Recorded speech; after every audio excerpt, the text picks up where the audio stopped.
अस्सलाम वालेकुम दोस्तों, मेरे चैनल पर आप सब दोस्तों को खुश आमदीद कहती हूँ। हमारे घर में जो नुकरानी काम करती थी, मेरे शोहर की नज़र अक्सर उसके बदन का मुआयना करती रहती थी। शायद अंदर तक का नज़ारा करती थी।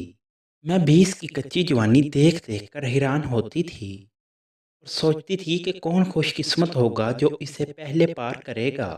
एक दिन मेरे शोहर के लबों पर उसके दिल की बात आ ही गई।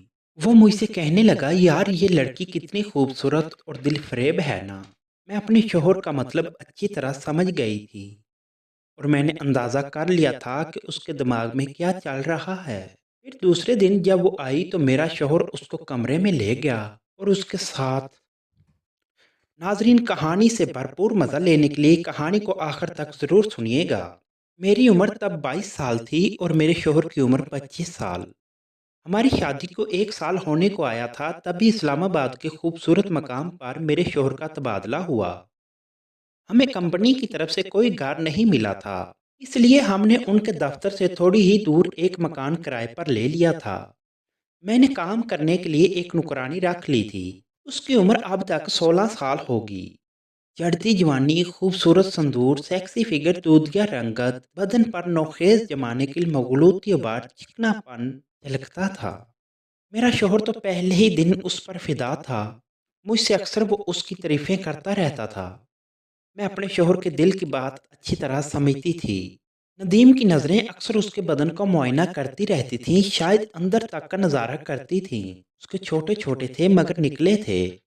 उसके होंठ पतले फूल की पंखुड़ियों जैसे थे। मैं भी उसकी कच्ची जवानी देखकर हैरान होती थी। सोचती थी कि कौन खुशकिस्मत होगा जो उसे पहले पार करेगा। एक दिन मेरे शोहर के लबों पर उसके दिल की बात आ ही गई। वो मुझसे कहने लगा, यार ये लड़की कितनी खूबसूरत और कितनी दिल फरेब है ना।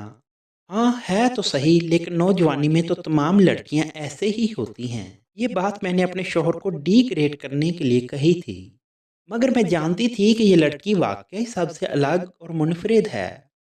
फिर मेरा शोहर कहने लगा, तुम ठीक कहती हो कि हर लड़की इस उम्र में ऐसे ही होती है, मगर इसमें एक अलग ही कशिश है, क्योंकि इसे देखकर ही मनी निकल जाता है और मेरा जी करता है मैं इसके साथ, मगर वो कहते कहते रुक गया।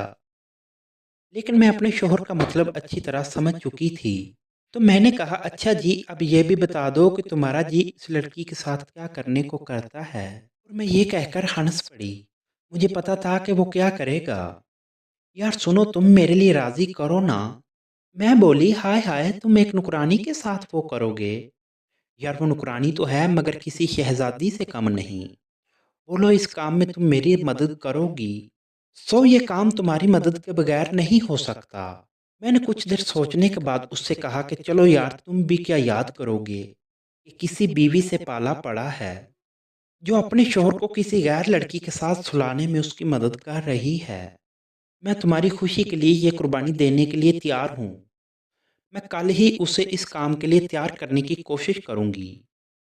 मगर मैं सोच में पड़ गई कि क्या तरीका निकाला जाए जिससे वो इस काम के लिए आमादा हो जाए। फिर अचानक मुझे एक तरकीब समझ में आई और मैं उसके आने का इंतज़ार करने लगी। दूसरे दिन जब उसके आने का वक्त हो रहा था तो मैंने टीवी पर गैर इखलाकी फिल्म लगा दी। जब वो सफाई करने के लिए कमरे में आने लगी तो मैं फौरन से उठकर बाथरूम में चली गई। जैसे ही वो कमरे के अंदर आई तो उसकी नज़र टीवी पर पड़ी। वो वहीं की वहीं रह गई, अपनी फटी फटी आंखों से टीवी की तरफ देखती रही। मैं बाथरूम से ये सब देख रही थी और दिल में सोचने लगी थी कि मेरी ये तरकीब कारगर साबित हो गई। फिर मैंने मौका मुनासिब जाना और बाथरूम से बाहर आ गई और कहने लगी, अरे टीवी पर यह क्या आने लगा है।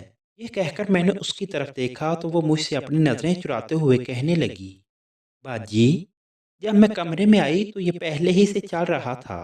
और ये कहकर वो सफाई करने में मसरूफ़ हो गई। मगर थोड़ी ही देर में वो अपनी आंखें नीचे किए हुए कमरे से बाहर जाने लगी।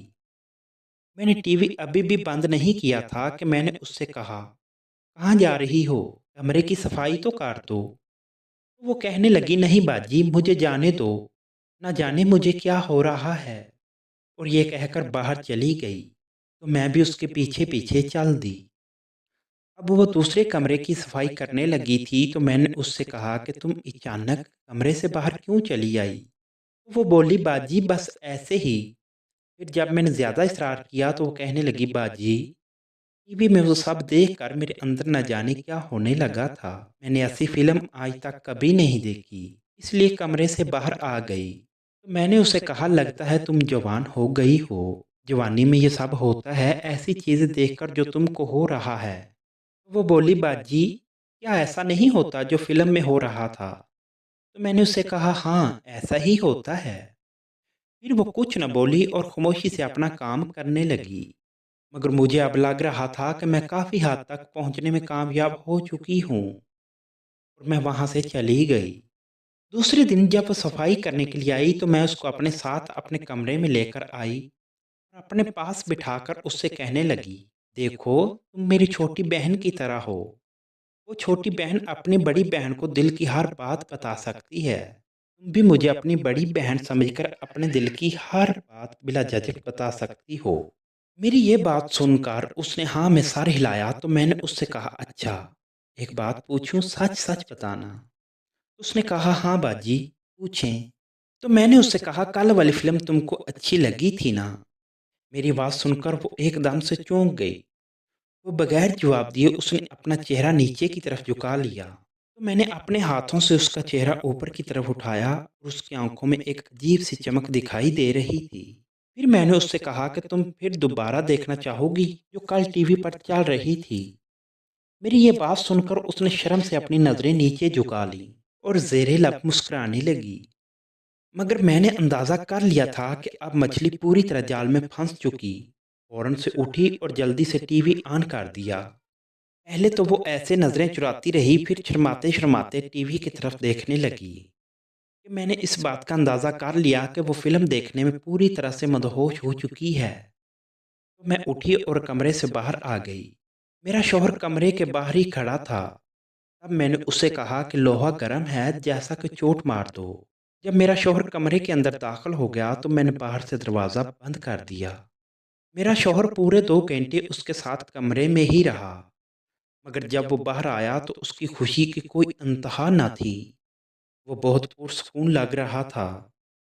मुझे देखा तो मुस्कुराते हुए कहने लगा, बेबी हो तो तुम जैसी।